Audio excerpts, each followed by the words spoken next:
Assalamualaikum warahmatullahi wabarakatuh. Salam digital. Perkenalkan, nama saya Thomas Saputra. Saya sekarang berada di studio pembelajaran SMA Negeri 2 Tanjung Pinang. Dan di sini kita sudah kedatangan sosok penting SMA Negeri 2 Tanjung Pinang. Beliau merupakan orang pertama, orang nomor 1 di Semanda. Beliau juga merupakan seorang yang sangat memberikan kontribusi paling banyak di SMA Negeri 2 Tanjung Pinang. Baiklah, ini dia, kita sambut Kepala Sekolah SMA Negeri 2 Tanjung Pinang, Bapak Dr. Andes Karyadi. Baik Pak, hari ini apa kabarnya? Alhamdulillah, hari ini kita masih dalam kondisi sehat walafiat. Mudah-mudahan Thomas dan teman-teman siswa SMA Negeri 2 Tanjung Pinang semuanya juga dalam kondisi sehat. Amin. Selama ini kan kondisi sedang pandemi ya Pak ya. Pasti kegiatan juga sedikit berbeda dari biasanya. Kira-kira aktivitas Bapak selama pandemi ini bagaimana Pak? Baik, untuk aktivitas saya pribadi selama pandemi terhitung mulai pertengahan Maret sampai hari ini, aktivitas seperti biasa, tetap dinas, masuk ke sekolah, melaksanakan tugas-tugas dan kegiatan rutin di SMA 2 Tanjung Pinang. Pastinya sudah menerapkan protokol kesehatan ya Pak ya? Untuk protokol kesehatan, kita dari manajemen sekolah, kepala sekolah, tata usaha dan yang lain-lain semuanya sudah melaksanakan protokol kesehatan, dan perangkat-perangkat untuk pendukung protokol kesehatan pun sudah disediakan. Bicara tentang jabatan Bapak di SMA Negeri Tanjung Pinang adalah seorang kepala sekolah Pak. Jadi kami sebagai siswa ini kan mungkin tahunya sebagai sekolah-sekolah itu tugasnya cuma ngurus sekolah, datang ke sekolah cuma mungkin ngurus pembangunan. Kira-kira apakah betul demikian? Mungkin ada beberapa hal yang belum kami ketahui tentang tugas seorang kepala sekolah gitu. Mungkin boleh Bapak jelaskan? Oke, baik. Untuk tugas seorang kepala sekolah, itu tugas utama dan fungsi yang utama sebetulnya sebagai manajer. Thomas tahu namanya manajer berarti kan yang bersangkutan mengelola semua aktivitas yang ada di sekolah, baik itu aktivitas pembelajaran ataupun aktivitas-aktivitas yang lain.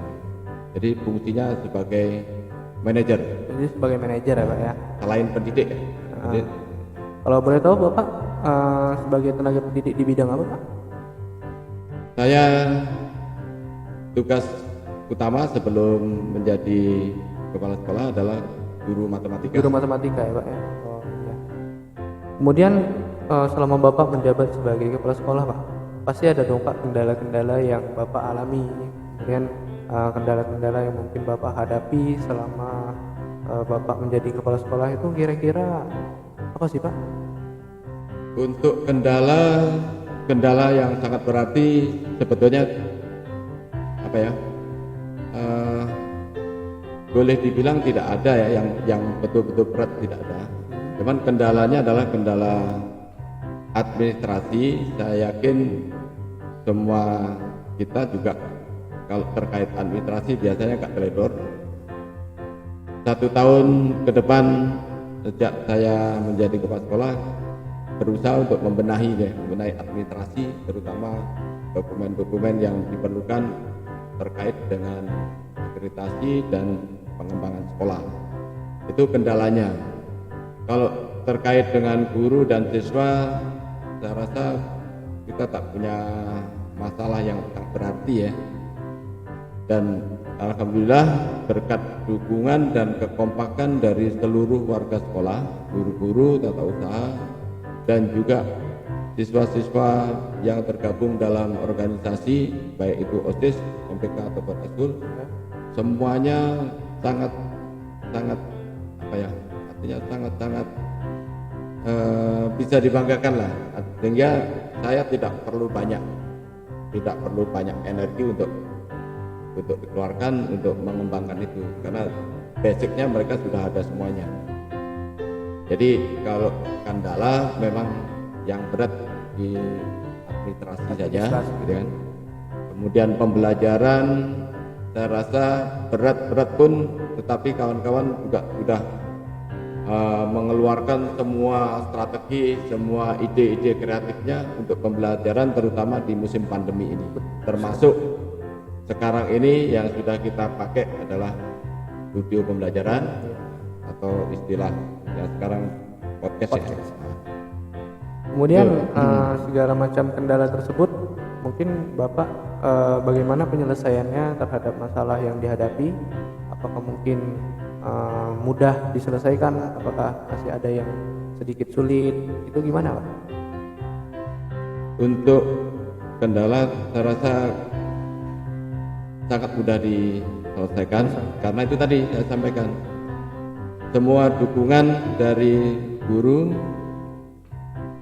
tata usaha, dan semua warga sekolah termasuk siswa itu sangat membantu untuk penyelesaian kendala-kendala dalam baik itu pembelajaran ataupun dalam hal lain ya. Atau bisa juga dalam hal perawatan sekolah dan pengembangan sekolah. Kalau jadi untuk selama ini kan kita belajar via daring ya Pak ya, selama kondisi pandemi COVID-19 ini. Nah, kemudian kita kan ada salah satu media yang dimiliki sekolah yaitu Learning Management System atau LMS. Nah, jadi LMS ini kan kita gunakan sebagai media kita dalam belajar menggunakan suatu media yang menurut saya sendiri mempermudah dalam proses pembelajaran. Jadi LMS ini kan kita gunakan selama pandemi Pak ya. Jadi misalnya suatu saat nanti kita sudah sekolah efektif, kira-kira LMS ini masih digunakan atau enggak Pak? Jadi saya pengen tahu gitu. Baik, sebetulnya LMS itu kita sudah develop sebelum pandemi dan kita juga nggak membayangkan ada pandemi, ya. Karena itu sudah terbentuk sebelum pandemi dan ternyata pada saat pandemi itu sangat berguna, ya, sangat membantu kita dalam mengelola pembelajaran. Pada saat pandemi ini, alhamdulillah kita sudah punya yang namanya platform untuk pembelajaran yaitu LMS. Itu kita kuatkan lagi bersama tim LMS, teman-teman dari tim LMS yang sangat luar biasa. Pagi, siang, sore, malam, lembur semuanya di sini. Dengan berbagai kendala ya, yang jelas kendalanya sangat banyak. Kendala pasti ada ya Pak ya. Banyak. Tapi karena mereka bekerja dengan enak, dengan santai, bekerja dengan rasa senang hati, kompak, akhirnya ya rasa-rasanya kayak nggak ada masalah. Padahal sebetulnya banyak sekali. Dan setelah pandemi, mudah-mudahan segera berakhir pandeminya. Amin. LMS tetap kita jalankan karena dengan LMS ini sebetulnya efisiensi waktu, efisiensi biaya juga lumayan, terutama bagi siswa untuk mengakses tugas tidak perlu datang ke sekolah, tidak perlu biaya transportasi untuk datang ke tempat gurunya. Dan saya yakin LMS ini sangat berguna ya. Tidak bisa nanti begitu pandemi selesai kita belajar tatap muka, LMS kita campak gitu ya. Jadi kalau misalnya untuk ujian Pak, kalau ujian kita kan selama ini pakai LMS itu lumayan enak lah Pak ya. Kemudian kalau misalnya udah selesai, misalnya kita sudah sekolah efektif, apakah ujiannya juga masih pakai LMS atau enggak? Saya rasa untuk ujian sebelum pandemi, selama pandemi, dan setelah pandemi berlalu nanti ujian tetap kita gunakan LMS. Karena perlu diketahui untuk ujian menggunakan LMS itu kita hanya butuh tenaga waktu untuk men-setting semua soal ke dalam LMS itu, dan kita tidak perlu cetak repot soal yang digandakan sekian ratus kali, berapa lembar. Ya hal tersebut juga minimal untuk mengurangi penggunaan kertas. Betul sekali. Iya. Jadi mungkin dampak ke lingkungan ya. Jadi mungkin kendalanya itu aja ya Pak ya. Kemudian selama Bapak menjadi kepala sekolah, rumit atau tidak Pak? Rumitnya di mana ya? Saya rasa untuk SMA 2 ini siapapun yang masuk di sini kepala sekolah, saya yakin tak akan merasa rumit karena semuanya sudah tertata. Tertata ya Pak. Sudah. Dan saya termasuk yang diuntungkan bisa di sini karena teman-teman sudah mengatur sedemikian rupa tugas, kewajiban, semuanya mereka sudah tahu masing-masing. Jadi kalaupun ada yang datang ke sini, ya mungkin tinggal ya siul-siul aja lah. Jalan-jalan Semuanya aja, sudah Pak. ada, Iya. perangkat sudah ada, perangkat pembelajaran untuk daring selain LMS sudah dilengkapi dengan webcam, dilengkapi dengan yang lain-lain. Iya. Pokoknya diusahakan semampu anggaran yang ada, dan saya rasa nggak ada masalah sih, aman-aman saja. Mudah-mudahan terus nyaman. Amin. Jadi ada tak Pak hal-hal menarik, mungkin hal-hal lucu atau hal-hal yang apa ya menurut Bapak berkesan gitu selama Bapak menjadi kepala sekolah di SMA Negeri 2 Tanjung Pinang? Yang hal menarik apa ya? Sebetulnya kalau dari seorang guru, hal menariknya itu justru ada di siswa sebetulnya. Ya, bukan kami sesama guru, tapi di siswa. Contohnya yang menarik dan mungkin bisa berkesan, terutama untuk siswa-siswa yang tanda kutip bermasalah ya. Ya mana tuh Pak Bermasalah. cerita ya Itu, Pak? pokoknya itu seru lah, macam-macam. Ya. Kami yang biasa menangani siswa sering juga dikomplain orang tua, sering juga dilabrak orang tua, sering juga dimarah-marah orang tua, tapi itu kami telan dengan ikhlas lah. Iya. Karena tugas kita juga sebagai guru Betul, membina ya Pak ya. betul. Jadi kalau kita bicara tentang podcast atau studio pembelajaran ini kan masih terbilang baru nih Pak ya. Betul. Kemudian apa sih Pak awal ide dibentuknya studio pembelajaran di SMA Negeri 2 Tanjung Pinang? Awal idenya? Ide awalnya itu kan ya itu tadi, sebetulnya pandemi itu kalau dibilang musibah, tetapi banyak hikmah juga. Banyak di sana, hikmahnya juga, ya. betul sekali. Yang jelas kita berpikir positif, banyak hikmah di sana. Ide-ide kreatif pun muncul baik dari siswa ataupun dari guru. Dan bahkan dengan adanya pandemi ini, dengan pembelajaran daring, saya yakin 100% guru sudah punya laptop, punya perangkat Android, 100% punya. Dan siswa setelah dilacak dengan beberapa cara oleh wali kelas, ternyata semua siswa juga sudah punya HP, punya Android yang bisa mengakses pembelajaran secara daring, dan materinya saya yakin semuanya bersifat digital. Oleh karena itu, untuk mendukung kegiatan pembelajaran terutama yang berbasis digital, ya dari pihak LMS ada Pak Dian di sana, kemudian Pak Marianto. Bagaimana kalau kita mencoba membuat Sesuatu yang baru gitu Pak. studio yang baru khusus mungkin untuk pembelajaran, atau guru-guru mau apa ya istilahnya buat video ya, Iya, untuk Pak. pembelajaran. Kita buat podcast lah misalnya. Saya langsung apa ya merespon, kemudian boleh lah, konsepnya seperti apa, biayanya berapa, tuliskan saja biayanya berapa, saya support sepenuhnya. Belanja barang silakan belanja di mana. Dan alhamdulillah kayaknya hari ini sudah siap launching Sudah nih. siap. Sudah keren sekali nih Pak. Jadi mungkin sekolah lain belum ada ya. Belum ada. Kita hanya pemula saja, dan sebetulnya podcast ini bukan hal baru sebetulnya. Kita Hal sudah bisa lihat di beberapa media juga Sudah ada. banyak ya Pak ya. Cuman kayak di Tanjung Pinang sekolah, Untuk sekolah nih kayaknya untuk baru sekolah SMA, kayaknya kita SMA yang 2 Pak ya. pertama kayaknya. Nah, Mudah-mudahan bisa diikuti oleh sekolah lain. jadi pelopor gitu Pak ya. Iya. Baik. Oke. Untuk ada tak Pak pesan dan pesan yang Bapak ingin sampaikan kepada warga SMA 2 atau mungkin siswanya, mungkin pesannya seperti ini harus yang harus dilakukan, yang harus dijalani gitu. Untuk ya demi saya selalu apa apa ya, orientasi saya tuh tidak mikirkan saya sendiri, tidak mikirkan satu persatu guru, tapi saya selalu memikirkan bagaimana SMA 2 ini, sekolah ini, Ya. sekolah tempat kita, ya mungkin hidup kita 50% ada di sekolah ini. Iya. Balik sebentar di rumah, pagi udah Numpang kesini makan, lagi. numpang tidur, Ya, sini lagi.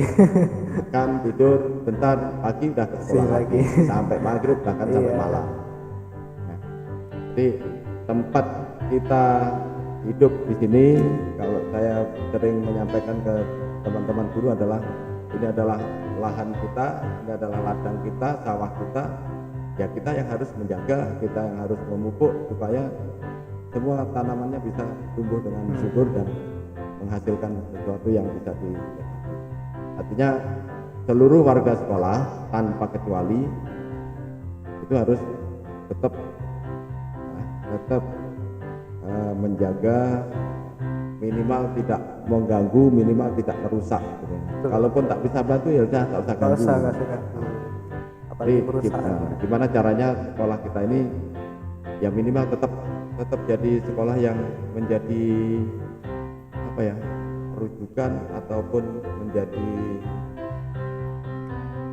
contoh boleh, atau apa, kalau pas PPDB itu favorit ya. Favorit. Ramai kali yang daftar. Luar biasa. Oke. Tahun depan perlu dikurangi. Mana lagi tuh Pak? Jadi seluruh warga sekolah saya harap kita tetap kompak demi menjaga eksistensi SMA Negeri 2 Tanjung Pinang. Jangan sampai nama SMA 2 Tanjung Pinang image-nya merosot gara-gara ulah 1-2 orang siswa atau 1-2 orang guru. Dan bagi warga sekolah kita tetap menjaga protokol kesehatan, menjalankan protokol kesehatan. Sekolah sudah menyiapkan semua perangkat pendukung untuk protokol kesehatan buat menjaga ini. Oke, untuk video yang kita sedang ambil ini Pak, ini akan menjadi video pertama di Media Center SMA Negeri 2 Tanjung Pinang YouTube.